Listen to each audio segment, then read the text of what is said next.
Hey there, fellow marketers, Professor Wolters here, and today we're continuing our talk about integrated marketing communications. What we're going to do today is we're going to talk about a part that doesn't involve advertising. Yeah, we're going to talk about sales promotions. And when we're looking at sales promotions, we're looking at the different incentives that we give clients so they'll go buy our products. Like how many of you have had BOGO, buy one, get one free? Oh, I didn't want a Big Mac, but if I get two for the price of one, sure, why not? I'll do it. Or maybe you see that, hey, if you become a member today, you'll get 20% off, or you'll get 2 days free shipping, or wait, hey, we got some coupons here, 50% off. What do you think? You have all these different sales promotions you see every single day. I mean, think of all the websites that they're out there that are trying to help you save money. When you buy that pizza, do you have that coupon code? Can you get the free breadsticks and stuff like that? You have to think about those things. And when we look at sales promotion, yes, it is in order to inspire more purchases, but also it can be used in order to drive excitement about our products. I mean, think about it. How many of you are like, oh, Monopoly's on a McDonald's, we gotta go. Or like me, I like to travel a lot. And when I get that like deal in the email that says, hey, Delta's got half price tickets to Germany, well, I wasn't thinking about going to Germany this year, but man, for that price, I guess I'll go. And so it gets you kind of excited, gets you wanted to buy. And so you have all these kinds of different kinds of sales promotions. And so what I want to talk about today are some of the typical kind of sales promotions you might see out there within integrated marketing communications, because what we're trying to do is really inspire our channel members to either, work with our customers or just use these things in order to inspire our customers to go. And so I want to go through some of those. And so the first thing I'm going to look at is this, become a member. We're looking at loyalty programs, okay? I know for me, I fly Delta all the time, so I get free upgrades, I get my free bag checked, I get to get on the plane early. They've got me, they've hooked me in, right? Because they're loyalty programs, they're medallion programs. It's worth it to me. So I'll pay more money for that flight with Delta, if it's higher, to fly with them than another airline, okay? Now, the thing for companies that use loyalty programs, these loyalty programs, they're not cheap. They're a high cost. Because think about it, if they upgrade me from my economy ticket that I always buy all the way up to first class, and we're going from a $400 ticket to a $2,000 ticket, they're losing that sale. So it could cost them some money. But what they end up doing is saying, look, that loyalty is worth it because Mark will fly, 50 times a year with Delta, which I think I took 50 flights with Delta last year. It's kind of crazy. And the thing is, it does really inspire loyalty. That's what you want. They keep coming back. Remember when we talked about customer loyalty? Sometimes you pay for it in loyalty programs. Hey, buy 10, get the 11th one free. You're inspiring loyalty for people to come back. Also, you might inspire people to repurchase as well because, hey, look, I've already bought some flights with Delta. Might as well look for some other flights. Where am I going to go for spring break? Where am I going to go for, Thanksgiving? These kind of things. All right. So that's one thing I want to say. Another thing you might look at are contests. How many of you have seen this? It's your chance to win a free trip or your chance to win a new TV or something like that, right? We all get kind of inspired by those contests, like the Monopoly contest, right? We're like, oh, what am I going to win? What am I going to win? Oh, I got a free cheeseburger. Yeah, why not? I'll get those. I remember collecting those in the little dashboard of my car back in the day, and I'm like, oh, what's for dinner? Oh, look, I've got fries and I've got a winning milkshake and I got a soda. I got a whole meal of free stuff I won. So contests really do get some people really excited about our products. And also what's important, it gets them in the store. So I have to go back to McDonald's again to use that Monopoly piece to win it again. So you have those kind of things. And the thing is, these contests really get, customers involved. Like, hey, look, I want to make sure I'm getting the pieces. Am I getting stuff there? Am I really going to win? And the thing is, though, if you're going to do contests, you have to monitor it. Okay, if anybody watches the story, I think it's on Netflix, about the McDonald's Monopoly pieces and how people were not being so cool with making sure it's a random win kind of stuff, you can see how, look, we got to make sure that everyone has an equal chance. Because think about it. Are you going to go try to win a contest when you know you have no chance to win? Of course not. So you want to be careful with that. Now, another thing you'll see is coupons. And coupons, I know, kind of have this negative reputation. You're in line and somebody whips out like 10 coupons and you're like, oh man, how long is this going to take? It has this kind of like vibe. But the thing is now coupons with them being on your phone and stuff like that, they're actually kind of like coming back and stuff. And so you'll see those coupon codes, maybe use like some add-on on your computer like Honey that will find, the discount codes and stuff like that. So they're basically coupons. I mean, that's what they are.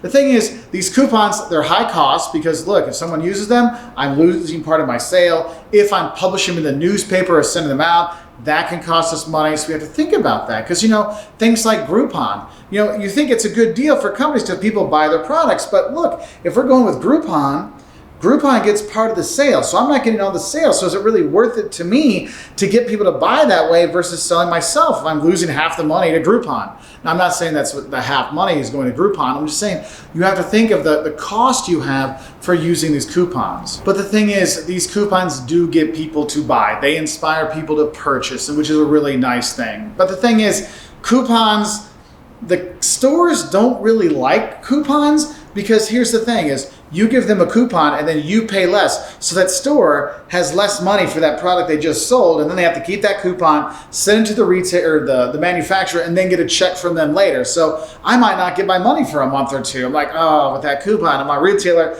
I don't know if I really like that. And so there's actually another sales promotion you might see, and that is the rebate.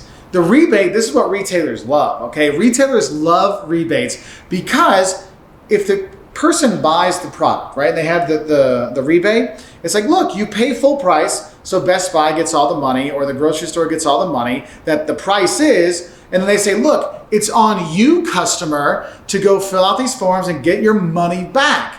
And so it takes kind of all the work off of the retailer and puts all that onto the client and the manufacturer. So it's kind of nice. And the thing is, if you're a customer, you might pay $100 for that printer, but you get a $99 rebate for it. You're like, hey, that was a $1 printer. Though you already paid $100 for it, you think with that rebate coupon, you're like, oh, well, that was only $1. You have to send everything in. I know I got new contacts, and they're like, hey, look, here it's going to be pretty much free because you get this $99 rebate. I'm like, oh, cool. But you got to send everything in. You got to wait till they send you the contacts. Take a picture of the contacts, the EUPCs, proof that you bought it, our information, fill out this form online, send it in, and then they'll send you a Visa gift card for $100. I'm like, wow, that's a lot of work. I kind of like the coupon better when I go here. So you have to kind of think about that. And as a consumer, I'm going to tell you right now, people throw away billions of dollars around the world in rebates because they think, oh, I have the rebate, and then they never actually do it. They never actually use it. But in their mind, they feel like I got the lower price, though I paid full price, but I had that rebate offer. So do be careful with that, okay? Now, the next sales promotion I want to talk about is product placement. Like, have you ever watched a movie and you're like, all of a sudden Spider-Man's drinking a Dr. Pepper? Or James Bond is asking for, could I get a Heine, please, for a Heineken beer? Or he's driving around in that BMW kind of stuff. You can have product placements where people will see your products in different situations. Because when I think of Dr. Pepper, I think of it in the vending machine, not Spider-Man going, phew, and getting it, right? And so you kind of have to think about those things. And so companies might look to spend their money to get their product shown, just to get in front of the audience, so you might have that. And the thing is, you might use product placements just to show people how to use that product, right? Because think about it, if you got a new product and people aren't sure how it works, you're gonna make sure people see how it works. I remember years and years ago when the iPod came out, there was a movie called Blade 3, and one of the actresses in there, she liked to kill vampires, but she had to have her music playing on her iPod while she was killing vampires. And so they're showing her going through the music, making a playlist, stuff like that. I mean, this was total, if it wasn't product placement, Apple got a lot of stuff for free there. But it was like really showed how it worked. Like, oh, cool, that's how it works. So you might see those things out there. And then, of course, you always have your deals, right? You have your 50% off. And I know this is a coupon, but it also works as, when you see the price, hey, here's a deal, take 50% off, $5 off now. You do have those deals because it inspires people to buy. I mean, how many times you walk by a store that says, oh, going out of business sale, everything must go. Oh, maybe I could get something at a lower price. That might inspire people to go in, okay? Those sale items get people to the store. Hence why you have all those people that line up for the Black Friday deals in November, and you have all the people waiting to click online on Cyber Monday when those deals show up. The thing is, when you do those deals, you have to make sure, will it have a negative effect on our brand? I mean, do I need to have a deal on this TV? Because people are going to buy it anyway. Why am I giving it a deal? Okay, so you have to kind of think about that. Also, think about it in terms of you get a deal on meats. Oh, all of our meat, 50% off. why is your meat 50% off? Is there something wrong with it? Like, you have to think about the ramifications. And for all these kind of sales promotions, you have to think of these ramifications. That's why I kind of look at some of the metrics of these sales promotions that you really have to think about if you're going to be doing some of these things. Okay, one thing you got to think about is your cost of additional inventory. How much is it going to cost me to have a lot more Big Macs ready to sell if it's buy one, get one free, right? I mean, how much space am I going to take? Also, you might look at it in terms of, hey, if I'm giving this buy one, get one free deal for Big Macs, am I going to cannibalize my sales for cheeseburgers and chicken nuggets? Because think about it, if it's buy one, get one free, even a big guy like me, I'm probably not going to knock back 2 Big Macs. I'll get one and they give one to my kid. And so now I'm not buying that Happy Meal for $3, so they're losing that money out. So you kind of have to worry that if I do these deals, am I cannibalizing sales? The free flights I get from flying all the time are awesome, but the thing is I'd still buy the tickets anyway because I'm going to go travel, right? So Delta has to do what? Well, what is it worth it for us to do this? We don't know. And so we have to think about the cannibalization of the sales, but also the cost of additional inventory of having those things back in the, in the store when we could have something else there. But also you look at the ramifications. Hey, what's the potential increase in sales? There could be the good side of it. Hey, we see people coming in to buy those Big Macs. So what does that mean, right? Is it going to drive more people in? We're going to sell more ice cream cones or something like that. We have to think about that because on those Black Friday deals for the 90-inch TV for $2, not everyone gets that, right? And so there's all these other things on sale. Will that bring people in to buy? So if you look at the sales promotion of the contest, right? From McDonald's, the Monopoly things, it brings people to the store, so it increases sales because people are there. But one thing I want to talk about, and it's not about McDonald's, it's actually about their competition, Burger King. So one of the things you got to worry about these sales promotions, you have to think about, is there going to be any possible long-term impacts on our brand? Okay? Because if you think about it, I think back to when I was a college student.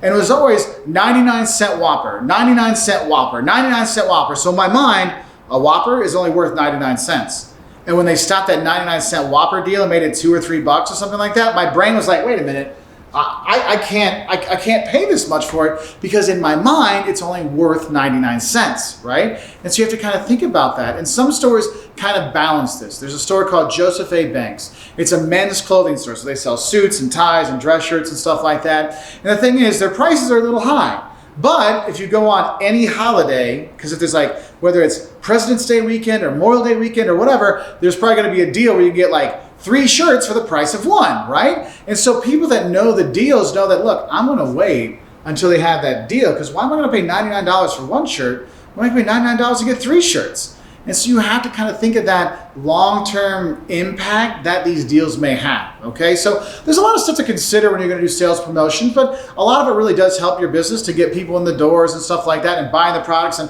maybe you're just doing buy one, get one free because you're like, look, I've got way too many Big Macs in stock, so when I get rid of them, I mean, maybe not Big Macs, not a good example, but you get my idea. So I hope this helps you have an idea about sales promotions and other ways about integrated marketing communication. There's another video we talk about public relations and other non-advertising integrated marketing communication things that you want to know about. So watch that video to continue on with this. And I think I'm actually going to film it right here in this very shirt, in this very room. So check it out.